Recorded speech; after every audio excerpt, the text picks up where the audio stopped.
All right, let's talk about something that's literally powering our world, but most of us never see. Critical minerals. These are the secret ingredients of modern life, but our dependence on them creates this huge strategic challenge. And for a country like India, well, it's a massive opportunity just waiting to be seized. I mean, just think about it for a second. The battery in the phone you're probably holding right now, that's lithium. The powerful little magnets inside an electric car, rare earth elements. Even the solar panels on our roofs rely on silicon. These aren't just important, they are the absolute foundation of our tech-driven future. And that leads us to the billion-dollar question, right? It's one thing to know these minerals exist, but who actually controls the journey from a rock in the ground to the high-tech gadget in your hand? Who really holds the keys to the kingdom here? To really get a grip on the stakes, we gotta know exactly what we're dealing with. So let's quickly look at the specific building blocks of our technological future. You know, what's so wild is how specialized these all are. You've got the A team for batteries, lithium, cobalt, and nickel. They're the whole reason our phones last all day. Then you have the rare earth elements, which make these incredibly strong but lightweight magnets that are total game changers for EVs. And of course, you can't have solar power without silicon, or batteries without graphite. Every single one is a crucial piece of the puzzle. Okay, and this is where the story takes a really interesting turn. We hear all the time about countries finding new mineral deposits, but the real power, the true strategic choke point, it's not about what's in the ground, it's about what happens after it's dug up. So you have to understand this difference. Upstream is the mining part, digging rocks out of the earth. It gets all the headlines, but honestly, it's the lower value step. The midstream, that's where the magic and the real money happens. This is the super complex refining process that turns that raw ore into the ultra-pure materials that companies actually need. This is the bottleneck. And let me tell you, this is not easy stuff. Most of these minerals are found in teeny tiny amounts, mixed in with tons of useless rock.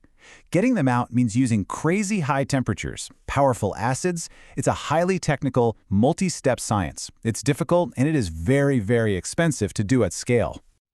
So who's actually mastered this complex science? Well, for rare earths and graphite, the numbers are just staggering. China processes over 90% of the entire global supply. That's not just a lead, that's a near total monopoly. And you guessed it, the pattern continues. Look at cobalt, a key ingredient for batteries. It's the same story. China refines almost 80% of it. So even if a country like Indonesia is mining a ton of the raw ore, chances are it's getting shipped to China for processing. And just to drive the point home, let's look at lithium. Even here, where countries like Australia are huge miners, it's China that controls around 70% of the final refining into battery-grade chemicals. The picture couldn't be clearer. The global bottleneck is real, and it's pretty much located in one place. Now, this whole global setup creates a really serious problem for a rising economic powerhouse like India. You've got a country with skyrocketing demand for this stuff, but historically, very little ability to actually produce it themselves. This quote just hits the nail on the head.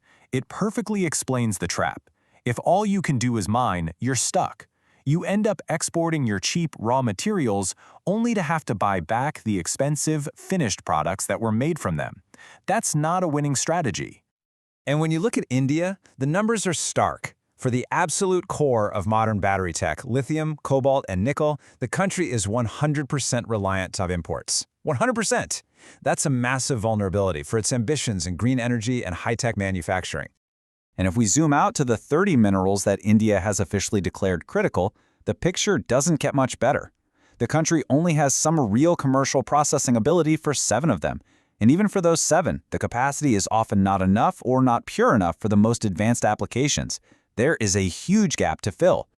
But, and this is a big but, India is not just standing still. There's a major push happening right now to change the whole game, to go from being just a buyer on the world stage to a builder of its own domestic industry. And they're putting some serious money where their mouth is. The National Critical Mineral Mission, kicked off in early 2025, comes with a budget of over 34,000 crore rupees. That is a loud and clear signal that this is no longer just a talking point, it's a top national priority.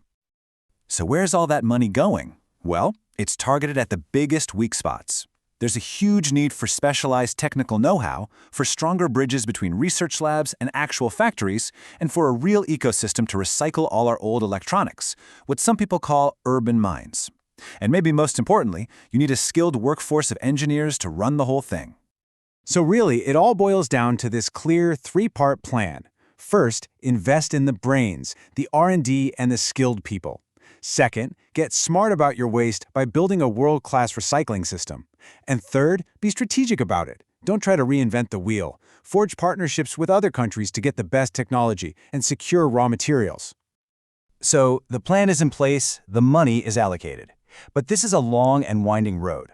The path forward is going to take a lot of sustained effort on a whole bunch of different fronts. And that's really the main takeaway here. There is no magic wand you can wave to fix this overnight. Building a globally competitive processing industry from scratch is a marathon, not a sprint. It's going to take this perfect mix of new technology, smart investment, and really clever international partnerships. Which leaves us with the final, massive question. Right now, India is starting from a place of almost total import dependence. But with a clear strategy and a ton of investment now hitting the table, the game is officially on. Can the country actually navigate this incredibly complex challenge and turn what is now a huge vulnerability into a real strategic advantage for the future? That's what we're all waiting to see.